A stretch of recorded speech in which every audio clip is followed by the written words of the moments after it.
Hello. Welcome back to Hyper Gossip, the only show bold enough to dive into the swirling vortex of celebrity heartbreaks, guitar strings, and internet mythology. Today, we uncover a story you may not have expected. The tragedy of Joe Satriani is just so very sad. Yes, that Joe Satriani, the virtuoso guitarist behind Surfing with the Alien, mentor to greats like Steve Vai and Kirk Hammett, and a man whose fingers move faster than most people's thoughts. But behind the blinding solos and cosmic soundscapes lies a tale of artistic struggle, commercial misunderstanding, and a legacy often misunderstood or forgotten in the digital age. You see, Satriani's tragedy isn't one of drugs or tabloid scandal, it's the quiet, aching kind. A slow-burn sorrow that comes from being both too brilliant and too niche. Joe never wanted to be a rock star in the leather pants, stadium-filling, pyro-blasting sense.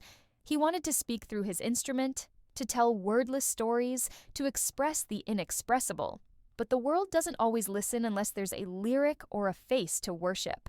In an industry that rewards spectacle over substance, Satriani's introspective, instrumental storytelling often floated under the radar, appreciated by musicians, ignored by the mainstream.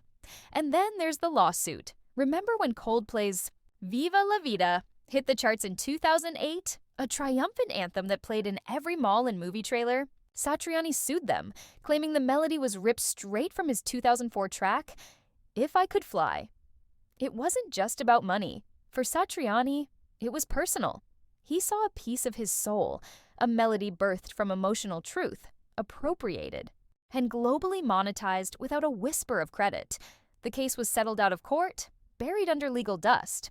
But the emotional blow? That lingers. Then there's the deeper, quieter tragedy, the way time erodes certain legends. As generations shift toward algorithm-fed playlists and TikTok hits, the space for guitar gods shrinks. Satriani, once hailed as a six-string sorcerer, risks becoming a footnote to those who never knew the thrill of watching G3 live or listening to Flying in a Blue Dream with headphones on full blast. His influence lives in hundreds of players, but the man himself fades from popular memory. And yet, Joe Satriani continues. Touring, recording, smiling. Not bitter, just quietly aware of the strange place he holds in the musical cosmos. Revered but rarely seen. Loved yet seldom trending. His tragedy is not in defeat, but in quiet persistence, in being the genius the world clapped for but never truly crowned. So there you have it. The tragedy of Joe Satriani isn't about flames or crashes. It's about echoes in a digital canyon, unreturned calls from the zeitgeist, and a legacy too profound for the spotlight's short attention span. And honestly, that's just so very sad.